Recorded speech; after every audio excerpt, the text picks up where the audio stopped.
Good morning, everybody. This is another edition of the Passball Show brought to you by JohnPLA.com, by Two Ways, One Passion Food Truck located in Scranton, Pennsylvania, as well as St. Aloysius Church and School in Jackson, New Jersey. Happy to announce we'll be with you probably every other day for the next series of days. We're with you Thursday. We talked obviously a lot about the cheating scandal involving the Houston Astros and who's to blame. And we always we live in a society where we feel so happy, we feel so enamored when one person is taking the fall for everybody. There's a fall guy. Remember Cris Carter, you got to have a fall guy. And it looks like in this situation it's going to be Alex Cora or Carlos Beltran, maybe both of them. The players of the Houston Astros get out of here scot-free, which I can't get off my chest how disgusting that is, how much it bothers me, and how these other players on the Houston Astros team need to be held accountable for what they did. I'll make a comparison to something that happened before in baseball history to explain why every player that played on that 2017 Houston Astros team needs to be held accountable. We'll be with you Monday. Probably a little bit of a Super Bowl preview. I bet you we'll be previewing Kansas City Chiefs, San Francisco 49ers. Actually, would prefer to see a Green Bay, Tennessee Super Bowl, but we're not going to see that. It's going to be Kansas City. It's going to be San Francisco. And if for some reason it's not, I'll play this back and mock myself out. But we'll probably talk about that Monday. Another show we'll do Wednesday. So Thursday, Saturday, Monday, Wednesday. Every other day, 4 out of 7 days. And then we're going to take about a week off until the end of the week before the Super Bowl. But I was thinking about this the other day, and it was kind of a little piggyback off of what I was saying, about cheating in baseball. And we make like baseball is so pure. We make like baseball it's got so much sanctity and just means so much and is a goody two-shoes sport. And God forbid anybody gets in the way of our pure, sanctifying sport. We want to disparage them. We want to look at them as the worst people in the world. God forbid they tarnish our game. Now, if you go back to the 19th century, the late 1800s, the formation of baseball. Baseball was a sport that was kind of started from outlaws, from people that didn't want to work. We'd call those people unemployed today. If you think of the average salary or the average payment of how much a baseball player in the 19th century would make, it really wasn't very much. It wasn't enough to make a living. So those that played, we like to misconstrue as having this passion to want to play this child's game. Well, the reason they played that child's game was to get away from the regular vigors of what it was like to be a man, what it was like to be a worker at that time. You decided you didn't want to work for the railroad. You didn't want to work for the construction company. You didn't want to be an electrician. You didn't want to work on a farm like every other man, every other leader of a household at that time. And what did you choose to do? You chose to play a game. Now, that game was never able to compensate you very much, which is understandable why it tracked deviants. It tracked people that were borderline criminals. Look up guys like Old Hoss Radbourne and Terry Larkin and Ed Delahanty and Jack Glasscock and John Clarkson. Good players in the 19th century in Major League Baseball, but probably were not good people. So we're talking about a sport that started and was started by people that were not good people. So they played baseball. The game was controlled by gamblers from its inception until the 1919 Black Sox and Kenesaw Mountain Landis who, quote unquote, saves the game. But the guy's a devout racist. He did everything he could till the day he died in 1944 to keep blacks out of Major League Baseball. Blacks were abolished from the sport. There was a gentleman's agreement. They were not allowed to play with white players. For what, 70, 80 years? And that's okay? But once again, we talk about how pure baseball is. We can talk about the sanctity of Major League Baseball. It's not. So outside of the racism, we got gamesmanship that could be borderline on cheating, talking about the spitball, doing everything you can to maneuver the baseball to make it do things that it shouldn't, deceive the opposition, sign stealing that existed for years. But we want to talk about baseball and its purity and the sanctity of Major League Baseball. There was never any sanctity. Defeat your competitor at all cost, which includes doing things to your body and taking chemicals that are probably illegal, but we don't want to admit that they're illegal. We all know that they're illegal. The use of amphetamines, the use of steroids, amphetamines, not even properly prescribed by doctors. Steroids, were sold on the black market. Gambling on baseball, which has existed since 1919. And once again, you want to talk about the sanctity of this pure game. And I'm here to tell you that it was never pure. This was a devious game from its inception. So all those that are up in arms that, God forbid, the Houston Astros used an electronic monitor to see what the catcher's signs were, you're going to see a lot of other stuff unearthed because people want to make a name for themselves.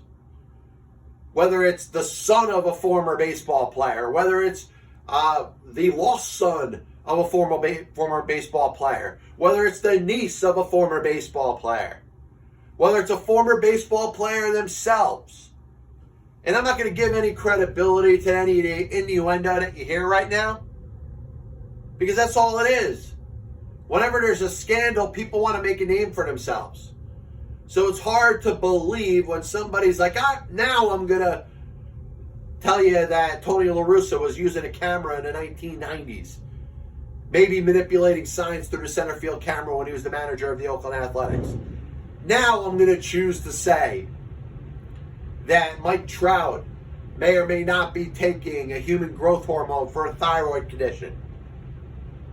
It just seems pretty convenient right now.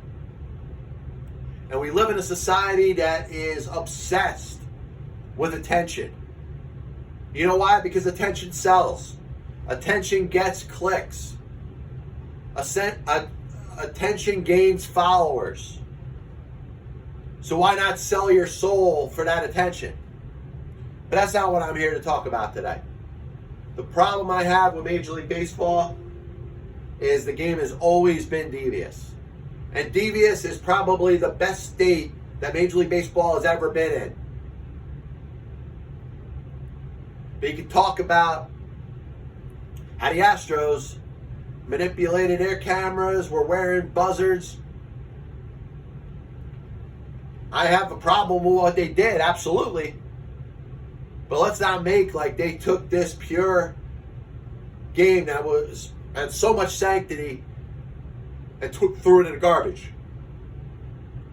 The other part that I gotta continue to harp on is that you have one player from that 2017 Astros team that has lost his job, and the rest of the players being shielded by the head of the Players Association, Tony Clark, and by the commissioner, Rob Manfred. You should all be ashamed of yourselves. How can you look Carlos Beltran in the eye again if you're Jose Altuve, if you're Alex Bregman, if you're any one of those players on the 2017 Houston Astros, where everybody knows now So there's no reason to lie about it anymore. Everybody knows that you had a monitor in the clubhouse, a monitor in your dugout, and you were manipulating it to see what the catcher's signs were. You were relaying signs to the hitters, whether you were relaying the signs or were a hitter that actually benefited from that. You're all just as guilty. And I'll make the comparison to the 1919 Black Sox for a second, because Kenesaw Mountain Landis may have given a punishment that may have been a little too harsh. He stated that any player that partakes in a meeting to discuss the throwing of a baseball game or a game not being on a level, there's no place in baseball for. And I don't think the Astros players should be banned for life. But I think you need to take every one of those players, and I'll pull it up right here at baseballreference.com, every one of those players that were on that Houston Astros team of 2017, and I don't care if you're a pitcher.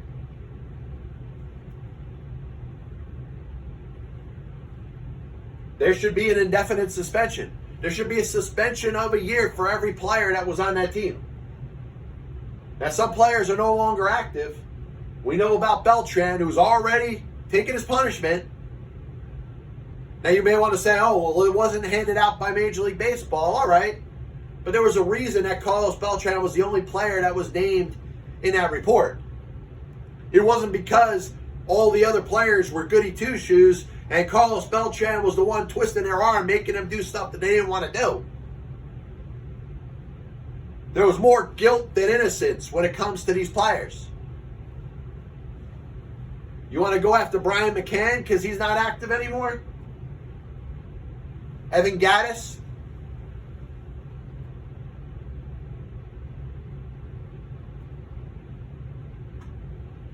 And we've got to look at Mike Fiers for a second, because, listen, I got to admit that I'm a little bit ambivalent when it comes to Mike Fiers, because he did speak up and is the reason that this investigation was put out there by Major League Baseball, and is the reason that a lot of wrongdoing was found.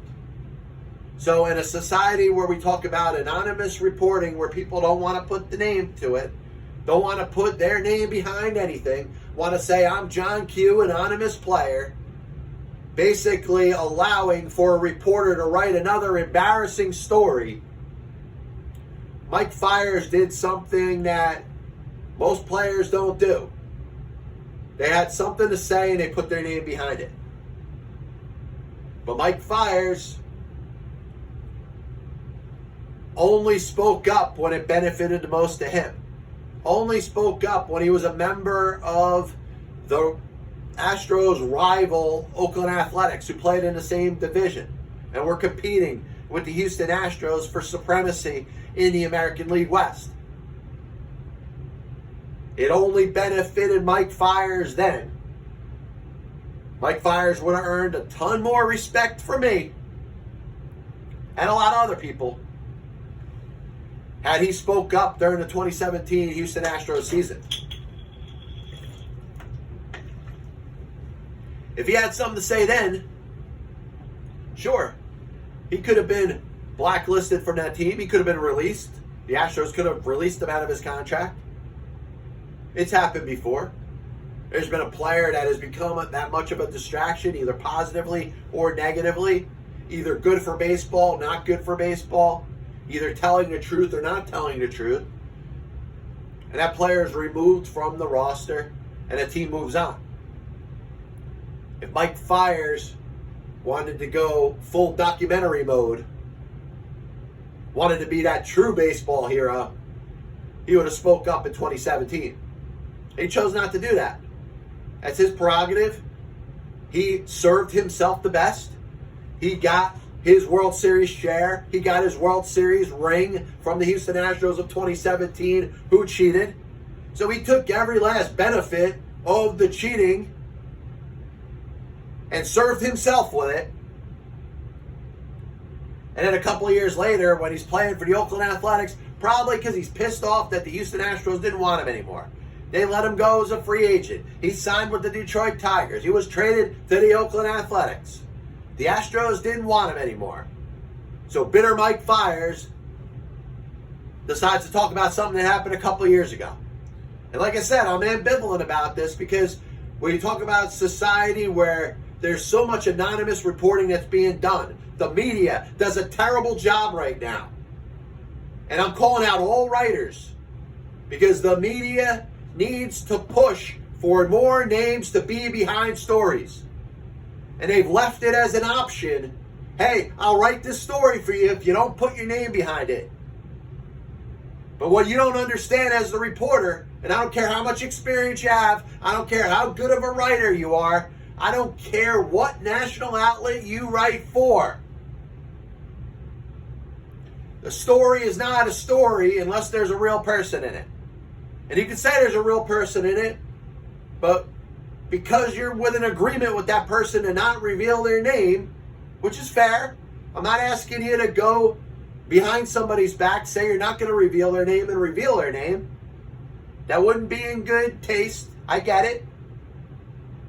But there needs to be more of a directive coming from the media to require people to put names behind stories. Because as you hear right now, and a lot of it comes, like I said, from sons and nieces and relatives of baseball players, of prominent baseball people that want to make a name for themselves, people are willing to speak up. Jack McDowell is willing to speak up. There's other players in Major League Baseball that if you ask the right people, you'll get the real story. And that story with a player's name on it is so much more powerful than a story that is anonymous.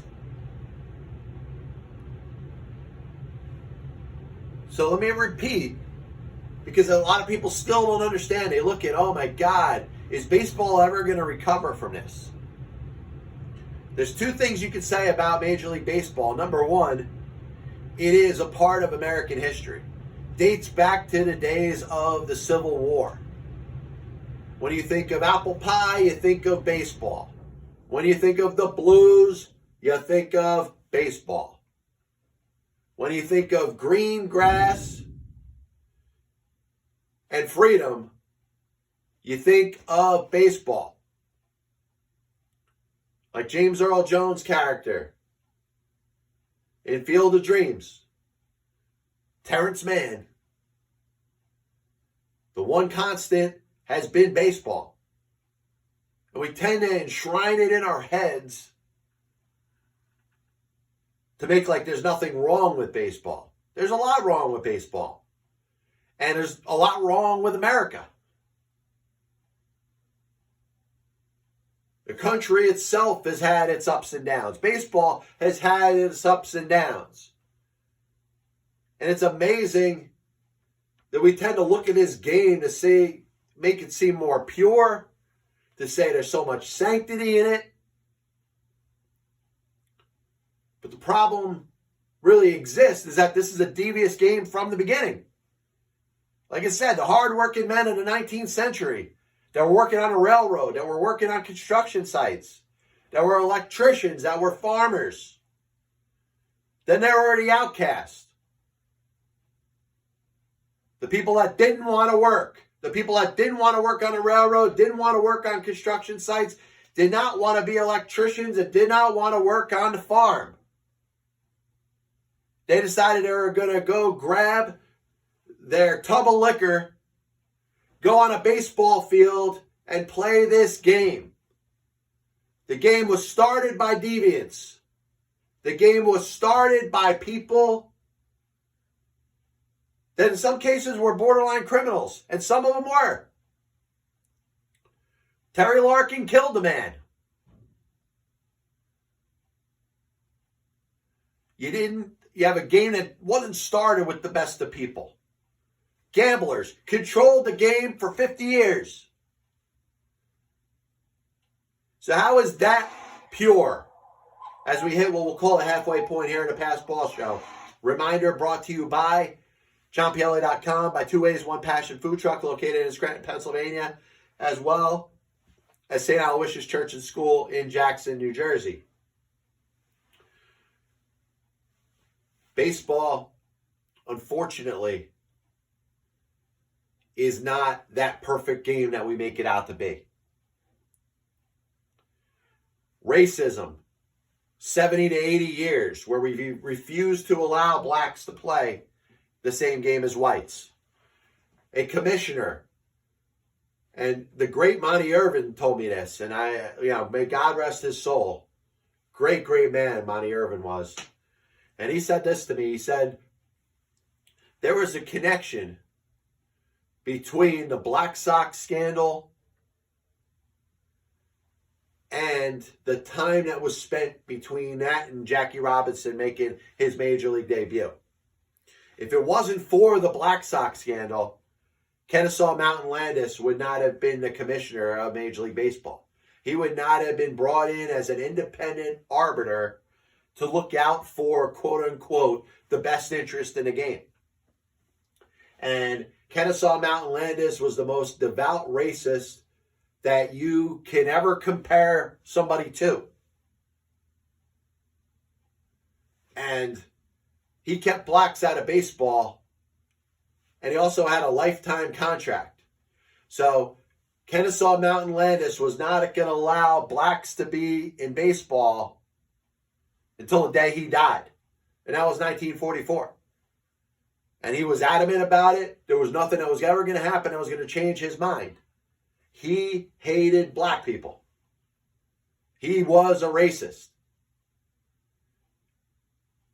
And if it wasn't for the Black Sox scandal of 1919 and the need for Major League Baseball to bring in a judge, an independent arbiter, to oversee the best interest of his sport, blacks probably would have been playing in Major League Baseball long before Jackie Robinson in 1947. Next aspect I want to talk about. Carlos Beltran let go by the Mets. I think as you get to sit on it for a couple days, you start to say, all right, I mean, the punishment probably fits the crime. Whether it's the Mets, whether it's any other team, you say they're probably best off distancing themselves from this potential distraction. Now, the Mets, had they stood by Beltran, I wouldn't have had a problem with. And as I mentioned on the show the other day, I'm not trying to exonerate Carlos Beltran. I'm not trying to make Carlos Beltran as if he didn't do anything wrong. I just don't like to see one particular person involved, whether it's a player, whether it's a coach, take the hit for every single other person that was involved. And that's what bothers me about this. The fact that Jose Altuve and Alex Bregman and George Springer and every other player that was involved with that cheating scandal, whether they were wearing buzzers, whether they were signaling with their hands, whether they were using trash cans, everybody that was involved in this needs to be held accountable. Pretty similar to the 8-man out in 1919 with the Black Sox. Kenesaw Mountain Landis made sure that he punished even the most mundane people that were involved in the operation. And I've never been one to call for that quote-unquote blood. I've never been one to call out and say, hey, more people need to go down for this. But in this situation, it's only fair. It wasn't fair that Alex Rodriguez got a year-long suspension from Major League Baseball for steroids when there wasn't even a policy in place to say that there was a 1-year suspension. He took the hit to make Bud Selig look good. Pretty similar to the way Carlos Beltran is taking a hit to make Commissioner Manfred look good.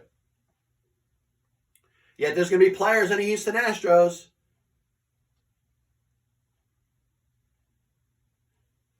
they're going to have to look themselves in the mirror.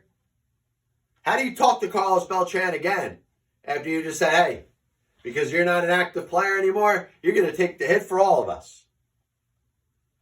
It's kind of embarrassing. But I was thinking about Carlos Beltran's Hall of Fame candidacy, and I think this is something that does have to be brought up. Because Monday's show will probably talk about the Super Bowl. We'll probably talk about the 49ers and the Chiefs as we're getting ready for the next Super Bowl. Wednesday, which today is the 18th, 19th, 20th, will be after the announcement of the Baseball Hall of Fame. So we'll probably find out that Derek Jeter will probably be the second player in Major League Baseball history to get 100% of the vote. I'll elaborate on my thoughts on, the 100% and the vote, the history of the vote on Wednesday. But Carlos Beltran is probably a borderline Hall of Fame candidate. I would say borderline in, based off of his stats and his accomplishments over the course of his Major League Baseball career. And the statement could be made that since Carlos Beltran, quote unquote, cheated, he shouldn't be allowed in Major League Baseball's Hall of Fame. And I'm sure there are going to be some writers that are going to take that stance against him. And I think it's going to be the 22-23 offseason when Carlos Beltran is first eligible for the Baseball Hall of Fame. Still 3 full years away. A lot of time is going to go between then and now, and who knows? Maybe Barry Bonds is in like he deserves to be. Maybe Pete Rose is in like he deserves to be. A lot can happen between now and 3 years. But I thought of 3 players in Major League Baseball history that are in its Hall of Fame that had an incident tarnish what happened over the course of their career. And the first player that I think of is Juan Marichal. And Juan Marichal had a great career. There's no question he was one of the best pitchers of his generation. There was no question that Juan Marichal, the baseball pitcher, belongs in baseball's Hall of Fame. But there was an incident with him and the Brooklyn Dodgers where he hit catcher Johnny Roseboro over the head with a baseball bat. One of the more disgusting moments in baseball history. One of the more embarrassing moments in baseball history. And the Baseball Writers Association of America, I think rightly so, held that against him for 1 year. The first year, he didn't get anywhere near enough votes for baseball's Hall of Fame.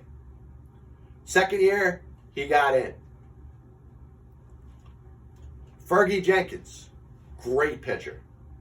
One of the best pitchers of his generation. And I look at a picture of Fergie, it's on my wall right across from me. Very, very nice man. Great ambassador to the game. Certainly one of the best baseball players in the history of the country of Canada. Canadian born. Had an incident in the early 1980s where he had some cocaine on him in his possession at an airport during a stop. Was held accountable for it. Baseball writers took note and didn't induct him into Baseball Hall of Fame his first year he was eligible. Second year, he got in no problem. Roberto Alomar. There's no question Roberto Alomar is a Hall of Famer. How many second basemen in the history of Major League Baseball are even on the same stratosphere as Roberto Alomar? There's Joe Morgan. There's Eddie Collins. There's Rogers Hornsby. And I'd even throw Charlie Gehringer in there. But outside of that, Roberto Alomar is right smack in the middle, and you can make the case he's still the best second baseman ever play in Major League Baseball history. He spits in the face of umpire Mark Hirschbeck. Nobody's going to dispute Roberto Alomar's Hall of Fame candidacy. He's held out that first year. Next year, all is forgiven. I think that's the same thing that's going to happen to Carlos Beltran. Carlos Beltran, and listen, maybe he has to wait another year or an extra year, a year more or 2 years, because his Hall of Fame candidacy is not so cut and dry. You're talking about a guy with 2,700 hits. He was certainly a premier defensive center fielder. And I think you do got to give him some credit because, you know, in the day and age that we live in right now, defense is valued a lot more than it ever was. And this is a guy who won the Gold Glove a handful of times in his Major League Baseball career. I think, 3 Gold Gloves? Am I right? Several All-Star selections. 400 home runs. Was a dominant player. And regardless of what any asinine Mets fan will tell you, he was a tremendous postseason player. Not just with 2004 with the Astros, but his years with the Cardinals, and even that postseason with the New York Mets up until that point where he took that curveball by Adam Wainwright for strike 3. He had over 300 in his career in the playoffs. He had over a 1,000 OPS in over 7 years and 15 series in the postseason. I say he's a Hall of Famer. He's gonna be taking a little more heat now for being involved in this scandal, but not enough heat to keep him blacklisted from its Hall of Fame. And I think a guy like Carlos Beltran maybe becomes a trailblazer for some of those others that have made mistakes over the course of their Major League Baseball careers. And once again, the biggest hypocrisy in the world is the Major League Baseball Hall of Fame.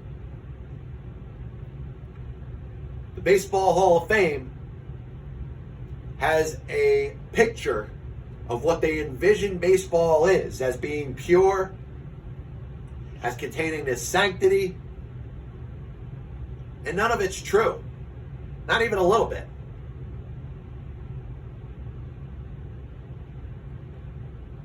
You think of the inception of baseball, from the players that it attracted, to the gamblers that oversaw the game, to the racism that infiltrated the game until the death of its hero commissioner, spitballs, any sort of gamesmanship to gain an advantage over a competition, defeat your competitor at all costs, put stuff in your body, whether it's amphetamines, cocaine, steroids, anything to enhance your performance. This game's not so pure. Oh my God, the Astros cheated. The sad thing about it, it's probably not the tip of the iceberg. It's probably not the end of the story. We'll find out that other teams cheated, probably starting with the 2018 Red Sox. And then more people are going to speak out. Major League Baseball, the players and their sons and nieces are all going to want to speak out. They're going to make all types of crazy and absurd accusations. Some of them will be substantiated. Most of them won't be. But you're going to find out there's a lot more villains in this sport than heroes. And I think at some point, you're going to start to judge the sport as a whole for being what it really is. There's no rocket scientist out there or blessed with a medical doctor ability that says, hey, I'd rather go play baseball. Baseball players, for the most part, and history will prove this, so this isn't me slurring the whole sport. Baseball players aren't the most educated players in all of sports. They're not the most educated people amongst workers. Somebody could twist their arm and convince them to cheat. I'm sure they could come up with ways to cheat on their own. I wanted to get off of baseball for a second because I promised the other day I'd give a couple minutes about Odell Beckham. Obviously, the LSU alum happy, overjoyed that the LSU Tigers beat the Clemson Tigers in the national championship game in college football. When you think of the Tigers against the Tigers, it's like the Giants against the Giants in the old Negro leagues in Major League Baseball. Every team is called the Giants. Well, in this particular instance, you got the two teams that are both called the Tigers. LSU wins. Odell Beckham basically making it rain with his wad of cash he had in his pocket. Now, if you're a player on the other side and you take that money, you're going to get judged for it. Certainly you're going to get sanctions by the NCAA. Because the NCAA cares about one thing. They care about generating revenue for themselves, for the universities, for the NCAA itself. Which, by the way, if it wasn't for the football and basketball players, not all athletes, but particularly football and basketball players, the NCAA wouldn't even have a revenue stream. So I have no respect for the NCAA. I understand that kids are in college to receive an education. But the football and the basketball players are bringing revenue to the sport and to the colleges, to the sport, to the colleges themselves. And if it wasn't for those players, those universities would not receive that money. The NCAA would not receive that money. So be only fair to share something with those players that generate that revenue. And you can say what you want about Odell Beckham. He does some crazy things. He says some crazy things. He is, as a player, has proven to be a distraction to both the New York Football Giants and the Cleveland Browns. He may or may not be a good guy. But I love the fact that he took a wad of cash and started spreading it around, making it rain on the field after the national championship game. Those players should receive some sort of payment. The school's receiving a lot of money. The NCAA is receiving a lot of money. And it's all because of those players. At some point, there's got to be a way figured out to spread that money out amongst everybody. Even if it is select players. I always make the reference of the Chris Webber number 4 Michigan jersey. That was the best-selling jersey in the country for about a solid year. It was a college basketball jersey. Chris Webber, excuse me, I'm sorry, I'm losing my ability to talk.